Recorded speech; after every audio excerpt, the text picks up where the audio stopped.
and go! Hiya folks, Yirdu here. I've got something a little bit special for you today. I have a review on the Nerf Bungee Crossover Destiny Gjallarhorn. This is a 1.1 meter long, 1:1 scale Nerf blaster based on the Gjallarhorn rocket launcher from the popular video game titled Destiny and Destiny 2 respectively. This is a spring-powered, breech-loaded, shell-fed blaster which fires in a fires 3 darts at a time, cannot be fired selectively. It has an option of firing mega darts and also elite darts. It is a very, very large and heavy blaster, coming in at 1.1 meters long and weighing just over 5 kilograms. Trust me, I've checked. This thing is an absolute blast to use, and I will get into the details. So, without further ado, let's have a look at this thing, shall we? So, starting off with the external details. This thing is massive. Just look at the length of this thing. It's going from one end of the screen all the way to the other, literally starting off with this front piece here. All throughout the blaster you have these amazing decal sort of details. These are actually like imprinted within the injection mold, so these are not like stickers or 2D markings. These are in fact 3D markings, and my lighting is doing a horrible job at showing that, but that doesn't matter because you can run your fingers across them and feel the textures. You have this nice big wide open barrel here which is designed to take the shells. As you can see just down in front of the barrel there, that is where the shell would sit inside the breech chamber. Coming back here, a fixed foregrip which is designed for nice firm grasping. It's got this really, really good lace design that comes across it like so, which gives you a nice textured grip so that you feel like you're not just gripping something round and smooth, which is fine because you don't want to be able to have your hands sliding around all over the place. You want to have a nice firm grip on it so that when you're aiming at your target, you're not going to miss your shots. You're going to hit them straight on. Or as straight as you can, because this thing is a rocket launcher. It's not designed to shoot straight, it's designed to just fling a lot of foam in that direction and hope that whatever is in the way eventually just gets absolutely knocked out. Coming down to the bottom here, you've got the beautiful, beautiful looking Destiny logo at the bottom there with the tricorn logo all the way at the front. It's on both sides of the blaster, so no matter which side you see it on, Destiny's name will in fact be on there. Coming up back a little bit more, some more detailing on the top, and especially on this entire piece here, which is in fact the priming mechanism of this entire blaster. Probably one of the largest priming mechanisms I have ever seen on any Nerf blaster to date. I might be wrong, but this piece here has by far been the largest and the heaviest piece for a priming mechanism on a spring-loaded blaster. On the other side here, you've got this nice little scope with a clear plastic piece that runs straight down the middle. I don't have any batteries in it yet because I've only just managed to get my hands on it. But there is a switch on the top here, a little bit hard to show off, but it is there. That is how you would turn your sight on and off, as there is a little red light that sits inside that little blaster there. You can actually see through it. The reticle is designed just like it is in the game. It's similar with the sort of diamond patterns that run through the inside of it. It's not the best sight, and again, you wouldn't really expect much from a clear plastic piece there. It's not ultra clear, but it's clear enough to give you a general sightline of where this thing is pointed. Coming to the back of the priming mechanism here, we've got a beautiful, beautiful sticker that sits on the top with what looks to be the access hatch of the priming mechanism, which I'll show in just a bit. As you can see, it's on a hinge there. The hinge feels a bit thin and flimsy, so I'm hoping that me being gentle with this will keep that intact. A little bit lower down here. Sorry, I have to use both hands to carry this thing because this thing is just heavy. It's literally like the heaviest blaster I pretty much own, and this thing is just, it's chunky. Coming down to the grip down here, we've got this nice sort of fake wood finish that comes across the blaster. With a nice standard trigger pull there. It's got a bit of a spring resistance to it, and I'm assuming that's due to the firing mechanism, but with this thing not being primed, this trigger seems to fight back against my will just a little bit, which is okay. Over here you've got a nice big thumbhole stock. Plenty of space for various hands. My fingers are quite long, so that actually fits in there quite nicely. The only drawback I seem to have with this grip, and it's probably just me holding it for a prolonged amount of time, is that there's this little sort of nib that sits across in here. You can see where the indentation meets the back of the grip. This seems to be interfering with my hand a little bit.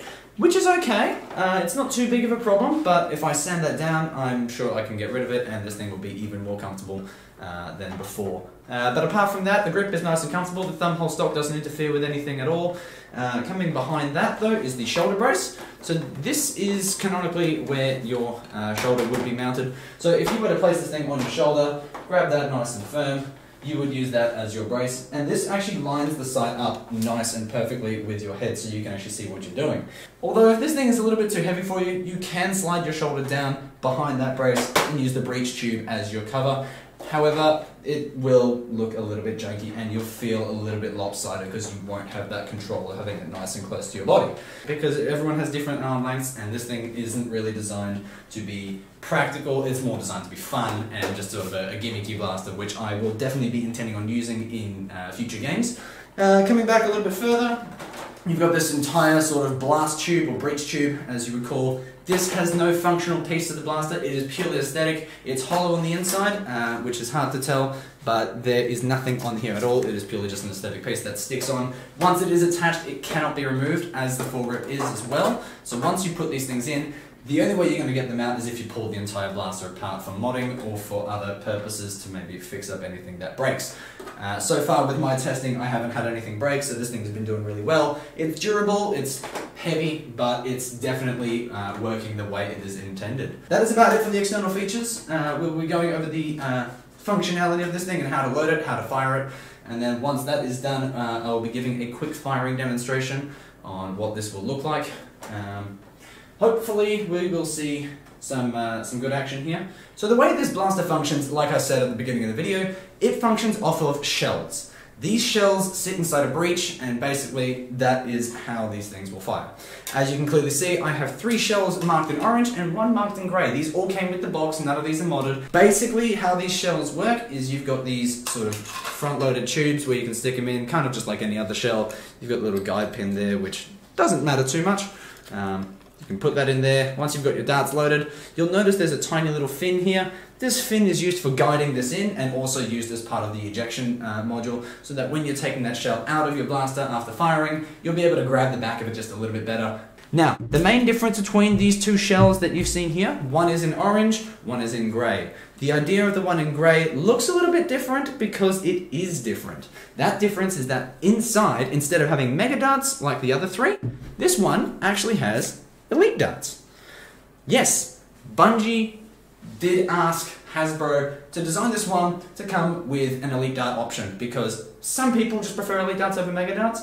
That's entirely cool. The idea behind this one when I bought this was I was going to use this as like something to fire mega darts. So if someone's running a shield in a game, it's an absolute perfect shield breaker. It's a gimmick, it's funny, it'll be looking awesome on camera. And it'll also just be absolutely humiliating to be tagged by a 1.1 meter foam rocket launcher. Like, can you imagine coming around a corner and someone's just got this ready and pointed at you, and all of a sudden you're just there, shock and all, because you've never seen something this big before, and then just getting absolutely blasted by a bunch of darts. But yeah, so we do have an elite dart option, which I will be demonstrating also throughout the firing test to show you that there is going to be a major difference between how the mega darts function and how the elite darts function. You'll be able to see a very, very side-by-side comparison in terms of range and distance, and also dart velocity.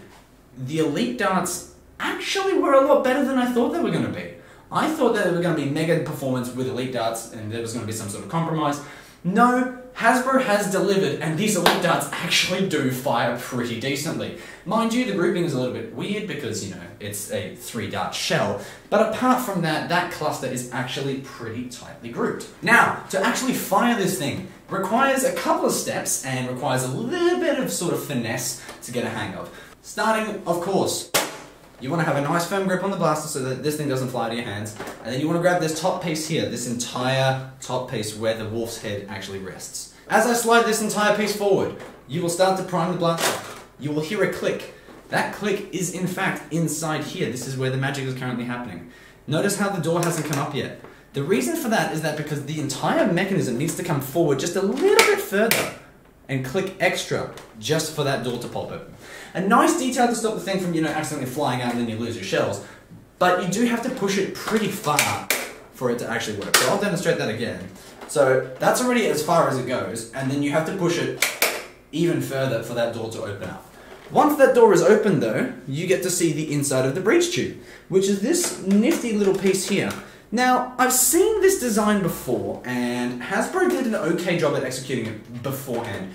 They used a similar style for the Mandalorian Nerf Limited Blaster, which, you know, most of them hated it. I don't know, I never picked one up myself, so I have no idea. I can't really comment on that one.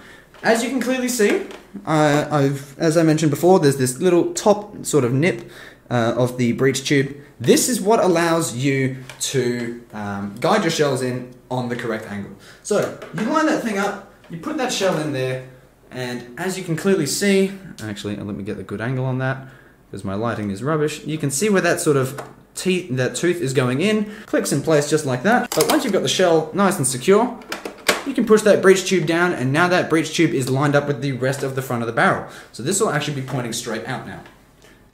That door has to be shut manually before you can shut this blaster, because if you do not shut that door, this thing is going absolutely nowhere. That door comes down. Hand on the front. Slide it back. A very, very heavy click confirms that this thing is now clicked and fired, loaded and ready to go. Your shell has been lined up. Your system is pretty much green to go. So all you've got to do left is pull this big hefty trigger down here.